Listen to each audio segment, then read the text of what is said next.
hazy with alcohol and youthful indiscretion, suddenly sharpening into uncomfortable clarity. Rufina, Mot, no, it wasn't the ideal. But we were both young. We were drunk. We agreed it was a mistake, a one-time thing. We never spoke of it again. Mot assumed. Mot assumed that was it. He ran a hand through his hair, his brow furrowed in confusion. Ought to do with Atlas. His S. Orion, S son. Gulifit. Serafina, tear for it, finally, meeting his gaze, the weight of the lie, pressing down on her like a physical force. He's not Cedric. Atlas is your son. Enchley. Crisp autumn air, shattering the serene tranquility of the gardens. Cedric stared at her, utterly dumbfounded, his mind struggling to process the impossible truth. My son. No, Serafina. You're mistaken, that impossible. You and Orion, you were already together. Vina shook her head, tears streaming freely, now on a break.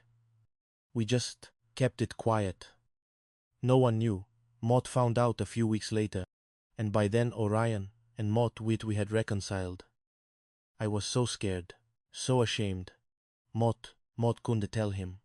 And then Mot just kept lying, and it duete got bigger and bigger. It went wildly, as if trying to grasp the enormity of her deceit.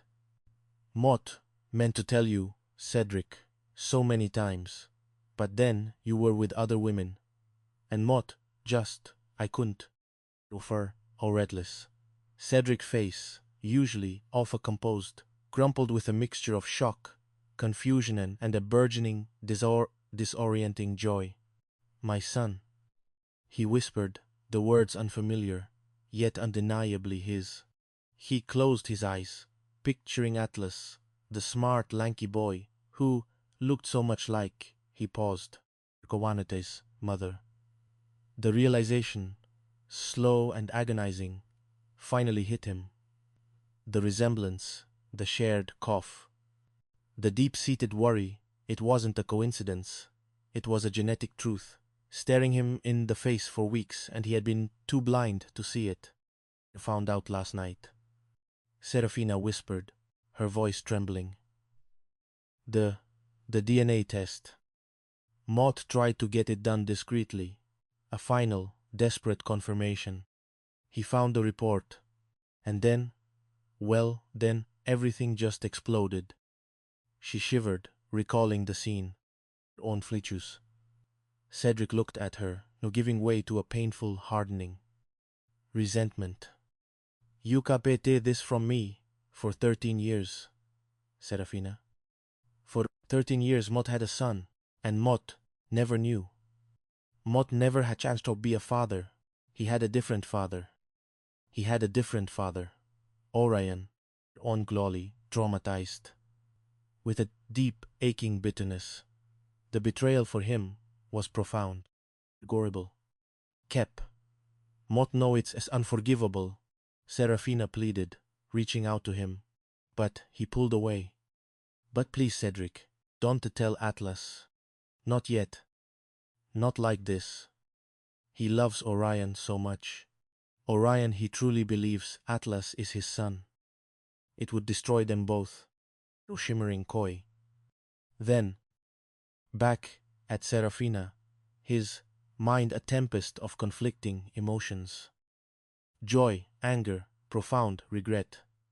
He had a son he had unknowingly designed, a salon that represented so much of Serafina's public identity. The irony was almost unbearable. Traumatized.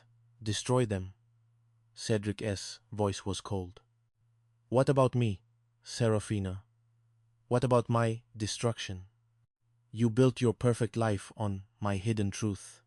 You let me live 13 years, a ghost in my own child's life, while Mot V watched you and Orion play happy families. You introduced him to me as your genius son, inching in Tentin, oblivious. Hissed in. You made me help you expand your empire, while my own flesh and blood walked among us, a stranger.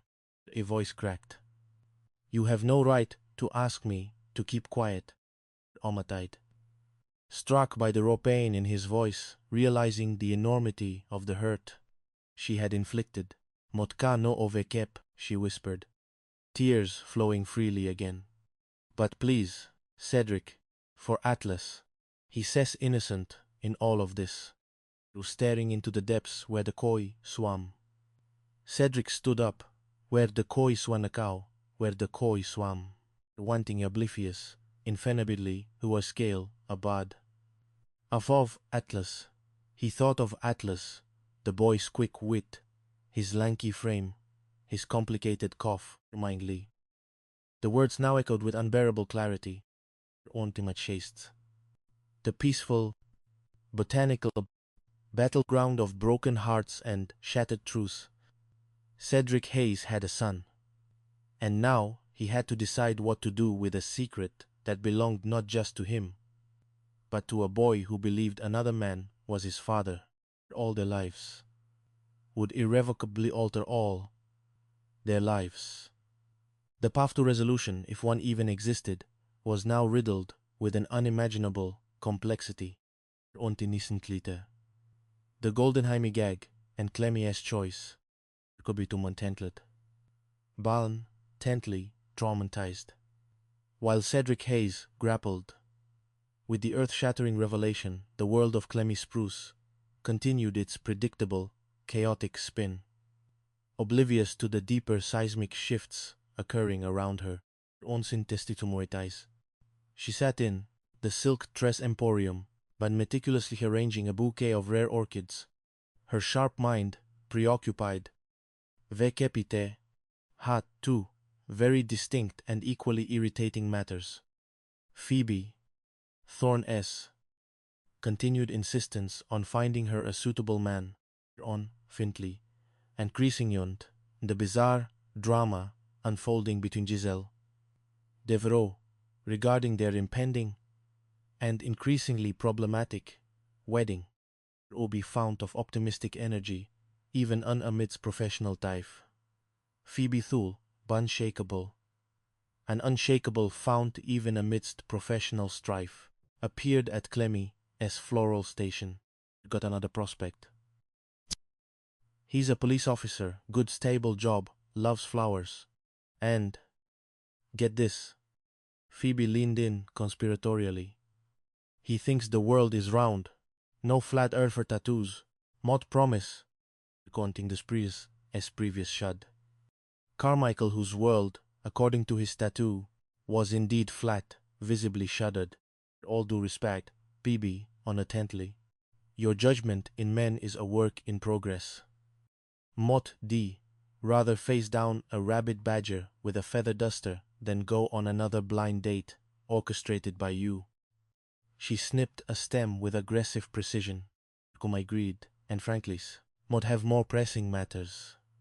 Like, for instance, Barnaby Finch trying to fit 20 Clydesdales into a justice of the peace office. Went is. Phoebe giggled, a light, airy sound. Oh, that! Giselle's wedding vision is ambitious, to say the least. Barnaby S. been having heart palpitations just looking at the florist's bill. And the dress. She wants a gown so extravagant, it requires its own security detail. Orting the mate. Clemmie muttered, shaking her head. Honey, that S just asking for bad karma. Overo herself swept into the salon, radiant in a sequined tracksuit.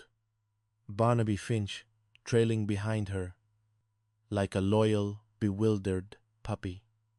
She bypassed Clemmie's floral display entirely, marching directly to Serafina's office, whose door was, for once, closed. Otis. Mott V made you your favorite manicotti, your favorite salad. And Mott V also, Giselle began, her voice carrying through the salon. On int to Clemmie.